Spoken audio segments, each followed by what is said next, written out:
Юстиция министрлигинин Баткен облустук башкармалыгынын жаңы административдик имаратынын курулушу аяктады. Бул тууралуу президенттин Баткен облусундагы өкүлчүлүгүнөн билдиришти. Баткен шаарында жайгашкан административдик имарат республикалык бюджеттин эсебинен курулду. Курулушка 36,281 миң сом каралган. Имаратта кызматкерлердин иштөөсү үчүн керектүү шарттар түзүлүүдө.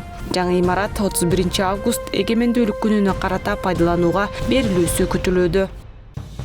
Манас эл аралык аэропортунда зер буюмдарды мыйзамсыз ташып чыгуу аракетине бөгөт коюлду. Бул тууралуу мамлекеттик бажы кызматынан билдиришти. Маалыматка ылайык Манас 2 эл аралык аэропортунун аэропорт комплексинде бажы көзөмөлүн ишке ашыруунун алкагында Манас бажысынын кызматкерлери УКМК кызматкерлери менен биргеликте зер буюмдарды мыйзамсыз алып өтүү аракетине бөгөт койду. Кетип жаткан аймакта бажы көзөмөлүн жүргүзүү учурунда Кыргызстандын жараны декларацияланбаган сары металлдан жасалган салмагы 4,4 кг түзгөн 46 кол саат табылган. Товарлар бардык жагдайлар такталганга чейин далил катары бажы көзөмөлүнүн кампасында убактылуу сактоочу жайга коюлган. Быйыл Нарын облусун өнүктүрүүгө 15 миллиард сом бөлүнүп, 127 социалдык объект курулуп, 266 чакырым жолго асфальт төшөлүүдө. Бул тууралуу президенттин иш башкармалыгынан билдиришти. Бүгүн министрлер кабинетинин төрагасынын орун басары, улуттук коопсуздук мамлекеттик комитетинин төрагасы Камчыбек Ташиев жумушчу сапары менен Нарын облусуна келип, бир катар курулуш иштеринин жүрүшү менен таанышты. Сапардын алкагында Нарын районуна атайын техникалар тапшырылып, шаардагы социалдык жана инфраструктуралык объектилердин курулушу боюнча маалымат берилди. Учурда облус боюнча 15 миллиард сомго 127 ири долбоор ишке ашып жатат. Ошондой эле быйыл 266 чакырым жолго асфальт төшөлүп, анын 200 чакырымы толугу менен бүткөрүлөрү белгиленди. Иш сапарга президенттин иш башкармалыгынын башчысы Каныбек Туманбаев да катышып, курулуштардын жүрүшү менен жеринен тааныштырды. Ал белгилегендей, бул долбоорлор президенттин тапшырмаларынын алкагында ишке ашырылып жаткан ири иштердин бир бөлүгү. Сапар учурунда Камчыбек Ташиев Салкын Төр мамлекеттик жаратылыш паркын президенттин иш башкармасынын балансына өткөрүп, толук реконструкциялоо боюнча тапшырма берди. Парк жаңылангандан кийин эс алуучулар үчүн заманбап шарттар түзүлүп, аймактын туризмдик мүмкүнчүлүгү жогорулайт. Президенттин администрациясынын жетекчисинин орун басары президенттин жана министрлер кабинетинин чечимдерин даярдоо боюнча башкармалыгынын начальниги Азамат Кадыралиев Ош облусуна жумушчу сапары менен барган. Президенттин аймактагы өкүлчүлүгүнөн билдиришкендей, ал сапардын алкагында 31 август эгемендүүлүк күнүнө карата пайдаланууга берилүүчү инфраструктуралык жана социалдык объектилердин даярдыгы менен таанышып чыкты. Азамат Кадыралиевке президенттин өкүлү Элчибек Жантаев, Өзгөн Мырзаэке Кара-Кулжа унаа жолунун капиталдык оңдоо иштеринин жүрүшү жана башка объектилер боюнча маалымат берди. Ошондой эле объектилерди пайдаланууга берүү боюнча көрүлүп жаткан даярдыктар талкууланып, тиешелүү сунуштар, пикирлер айтылды. Кыргызстандын КМШ өлкөлөрүнүн ичинен экономикалык өсүү темпи боюнча биринчи орунду ээледи. Бул тууралуу бүгүн Нарында министрлер кабинетинин төрагасынын орун басары УКМКнын төрагасы Камчыбек Ташиев билдирди. Анын айтымында бул коррупцияга жана уюшкан кылмыштуулук менен күрөшүүнүн аркасында жетишилди. Ошондой эле Ташиевдин айтымында президенттин тапшырмасы менен коррупцияга каршы күрөш уланууда, мыйзамдарга өзгөртүүлөр киргизилип, коррупционерлерге айып пул салуу мүмкүнчүлүгү жокко чыгарылды. Эми коррупционерлер эркиндигинен ажыратылат. Натыйжада коррупциялык кылмыштардын саны кескин кыскарды. Албетте арабызда дагы эле системада мите курттай болгон кызматкерлер бар, бирок биз алар менен да күрөштү улантабыз, деди УКМК башчысы. 9 августта Америкадан Бишкек шаарына Кыргызстандын 25 жараны атайын каттам менен кайтарылды. Бул тууралуу Тышкы иштер министрлигинен билдиришти. Маалыматка ылайык, бул жарандар AQShnын миграциялык мыйзамдарын бузгандарына байланыштуу өлкөгө кайтарылды. Депортация тартибине жараша мындай жарандарга AQShга кирүүгө 5, 10, 15 жылга же түбөлүккө тыюу салынысуу мүмкүн. Өлкөгө мыйзамсыз түрдө кайра кирүүгө аракет кылуу кылмыш жоопкерчилигине алып келиши ыктымал. Ушуга байланыштуу жогоруда көрсөтүлгөн кесепеттерге жол бербөө максатында AQSh аймагында мыйзамсыз жүргөн Кыргызстандын жарандарына өз ыктыяры менен өлкөдөн чыгып кетүү мүмкүнчүлүгүн карап чыгууга чакырат деп айтылат маалыматта. Ошондой эле AQShга барууну пландап жаткан Кыргызстандын жарандарына бул жагдайларды эске алууга, миграциялык мыйзамдардын талаптарын так сактоого жана зарыл болгон учурда Кыргыз Республикасынын дипломатиялык өкүлчүлүктөрүнө жана консулдук мекемелерине өз убагында кайрылууга үндөйт.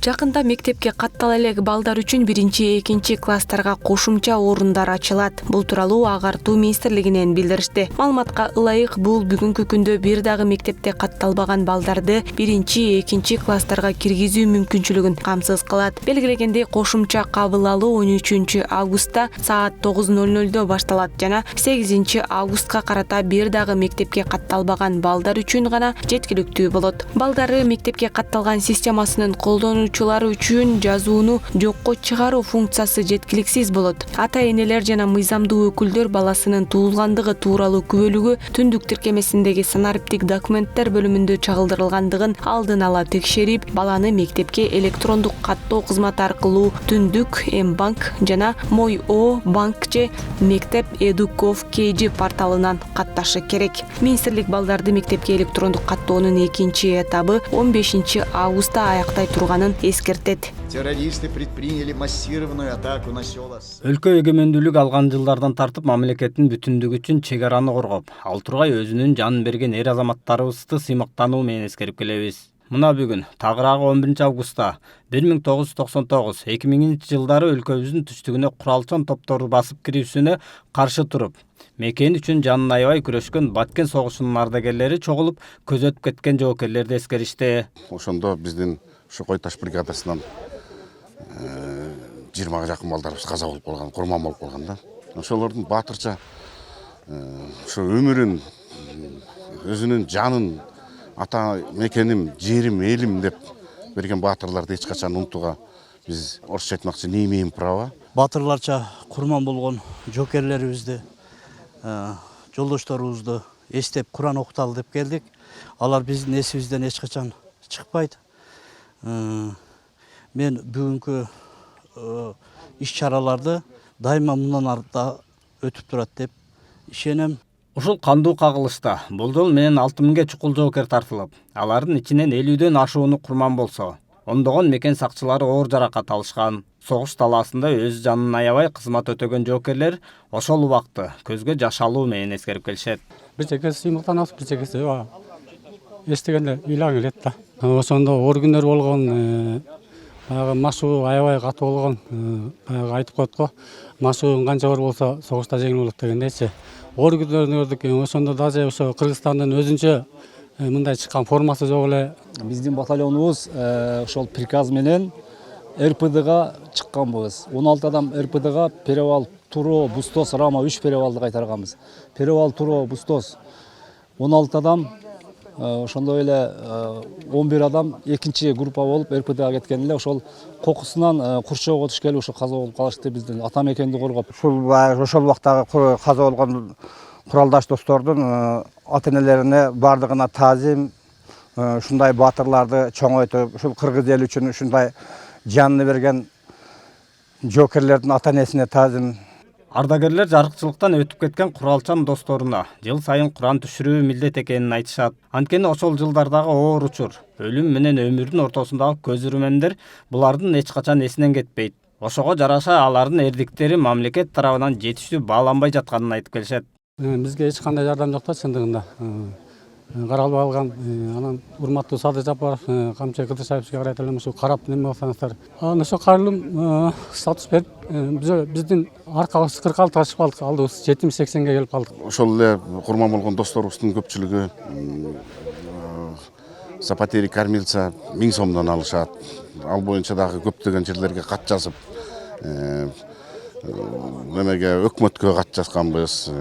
Президентке түз эфирде биздин Данияр Дөөлөсбекович өзү кайрылды эле. Эми Кудай буйруса оңунан чечилет деген ойдобуз. Эске сала кетсек, жыл сайын ушул күнү Баткен согушунун ардагерлери Кой таш аскер бөлүгүнө коюлган эстеликке Куран окуп эскерип турушат. Анткени ушул күн Баткендин Курбака айылында душмандардын огунан курман болгон 20 баатырды эскерүү күнү. Бүгүн ошол өтүп кеткен биздин агаларыбыздын арбагын ыраазычылыгы үчүн деп бүгүн Куран окутуу иш-чарасын уюштуруп, биздин ардагерлерибизге сый урмат көрсөтүп, өткөн өмүр келечектин күзгүсү дейт. Анысы кандай биз өткөндөрдү эстеп турбасак, тирүүлөр кайдан баркталсын. Бул келечекте муундун патриоттук сезимин, ата мекенге болгон сүйүүсүн көтөрөт деген өтө чоң ишеничтебиз.